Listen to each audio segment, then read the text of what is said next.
What's going on, everyone? Well, here we are. Game 2. Very simple. You have to win this game, right? Like, you lose this game, series is probably over. And we're probably going to have a very different conversation and probably moving towards, Tyler's Mr. Trade guy again pretty soon, right? But in all seriousness, right?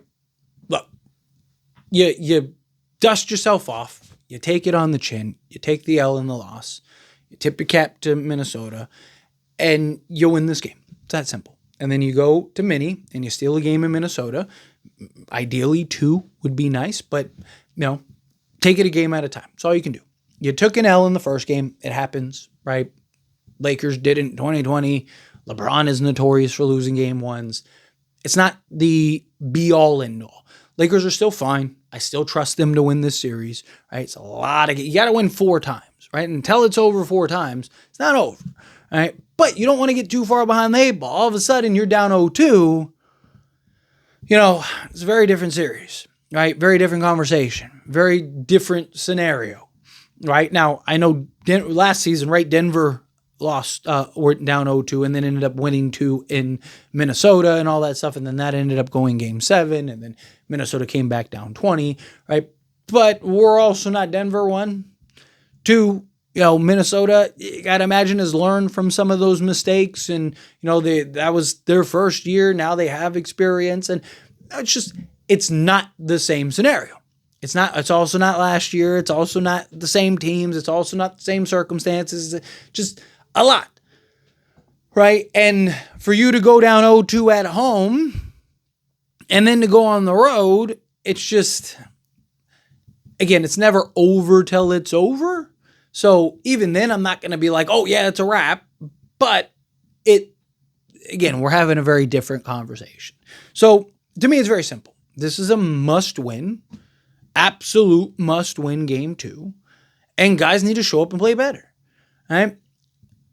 Game 1, for me at least, kind of boiled down to a couple things, right? The obvious one was Minnesota just shot the lights out. Again, tip your cap to them. Good stuff. Move on, right? It happens. Losses happen. Guys have hot nights. They did. Didn't help that they had 27 wide open, no one around threes out of their 42, right? They hit 21 of 42, and 27 of those were just wide open. They're still NBA team, still NBA players. I understand the Lakers' kind of thought process was like, hey, let's trust that, Jaden McDaniels and, Julius Randle wants to take 7 threes and Naz Reid and all these guys, that they're not going to be able to beat us, all right? Well, they did.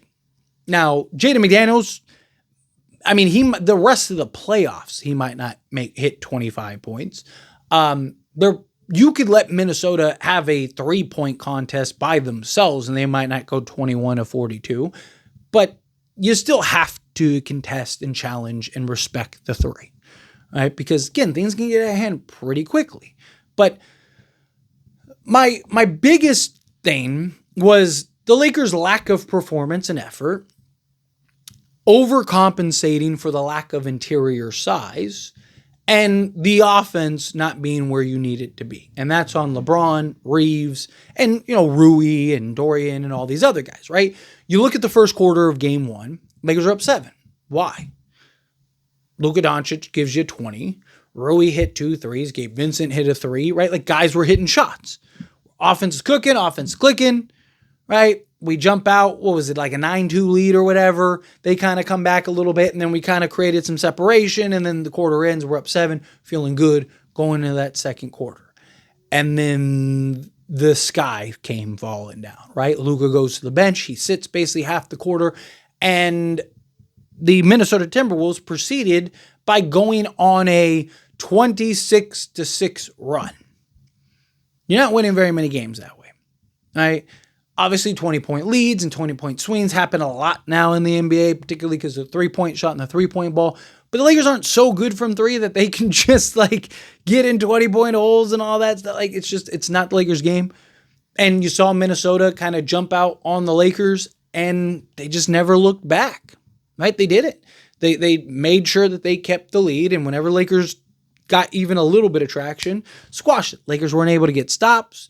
It's been a concern of mine. What happens when your offense hits a wall and you're not good enough defensively to stop the opposing team, and you have too many mismatches and advantages, and it's just the reason I like Luka, and I think that this version of the Lakers has a better chance than the previous version with Anthony Davis. And it's nothing against Anthony Davis. I love Anthony Davis, but just Luka's a better offensive engine. Luka's just a better scorer.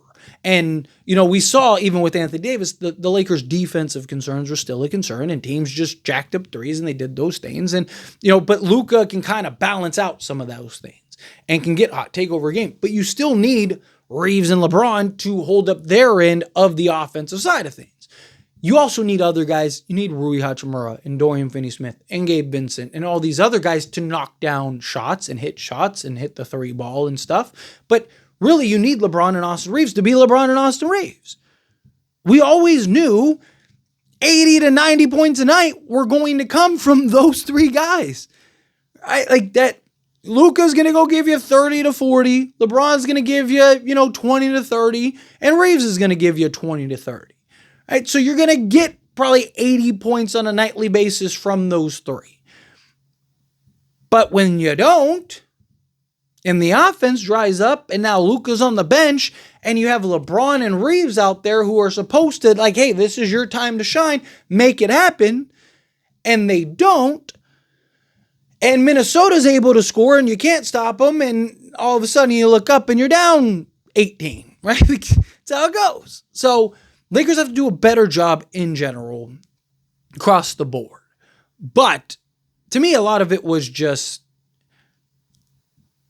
and I think for the Lakers' sake, just mentality's sake, right? You kind of chop it up to they were hot, we weren't, right? It was part of my concerns about the rest. I talked about it where, it was like, hey, should the Lakers sit that Portland game? Now, I said that I thought that they should, that, health to me was the biggest priority, but I did talk about how, hey, there is a concern that Dorian Finney-Smith and Gabe Vincent and Rui Hachimura and LeBron James and all these guys are in rhythm right now. They're all shooting excellent. Dorian Finney-Smith is shooting 50% from three, and Gabe Vincent, is a little bit of a roller coaster, but he's shooting much better. And you kind of just go down the list, and it's like Rui's starting to get into his rhythm. LeBron James had his struggles shooting the ball when he got back from injury, but started getting back into his rhythm. And you kind of looked around and was like, okay, like, hey, this is what this team looks like, and we're running OKC off their floor in the home court like they just did to Memphis and all, and everything just looks beautiful, right? Everything just looks great. But then we got a week, you went into that week, and it's like now guys are cold. So I think that there is a part of this where you can just go, hey, Minnesota shot the lights out. Credit them. Like I said, tip caps. Hey, good stuff. And we just didn't hit shots, right? And then I think there's a version of this where, there are a lot of concerns. I still trust the Lakers to win this series. I still like the Lakers to win this series. I had my concerns about Minnesota regardless, right? I said I wanted to play the Warriors. A lot of people disagree with me. That's fine, right? We all have kind of our thoughts in our heads, but I just thought Minnesota, their physicality and interior size was really concerning for me. And I even said that I thought this matchup was going to be a lot more physical than I wanted in the first round. And they're going to get a lot more banged up than they would have otherwise. All right. Well, what happened? The Lakers didn't match their physicality. It was all that. They were overcompensating because of the interior size and advantage, right? But I do think that the Lakers' advantages, when LeBron, Reeves, and Luka are holding up their end of the deal, which Luka did, but LeBron and Reeves didn't, I just think the Lakers' advantages are much harder for Minnesota to overcome than Minnesota's advantages on the Lakers for the Lakers to overcome, which is why I like the Lakers in this series. I didn't expect the Lakers to go 16-0. I figured this series would go 5 or 6 games. I said it'd go 5 if the Lakers win the first 2 home games. Otherwise, it goes 6, right? Which means the Lakers have to lose 2 games if I'm right? So I'm not worried personally about this game and that matchup and all that stuff. But now we're in game 2. And I thought game one, I thought that game one was more important than any of the other game ones, just because, it's when is JJ going to get his first win, and you're already hearing all the conversation and narrative. Oh, Lakers this and Lakers that, and is this series over? Like, I wanted the conversation and the fandom and everything kind of more in the Lakers' favor to kind of ride that momentum, put the pressure on Minnesota and see if they collapse. Right now, the pressure's on the Lakers, which is fine. You got LeBron and Luka. Not worried about the pressure with them, but just it's not a spot you want to be in, right? Especially when there's going to be learning curves, right? I talked about this. Said, Lakers are probably going to lose in the first round a couple games that they wouldn't have lost otherwise, and there's probably going to have to figure some stuff out, and it's going to be JJ's first year in the playoffs, and it's going to be Luka, LeBron, and Osiri's first year, but win this game and all is right. You win this game, you're back, right? Now it's a 3 out of 5 series. Right now, you just have to win 3 out of the next 5 and you're good. But anyway, as always, this is a discussion. Pass a question on you. Let me know your thoughts and opinions down in the comments below. If you feel what your thoughts agree with me, disagree with me, kind of mixed in the middle. How do you feel? Whatever your thoughts are. Do you think the Lakers win today?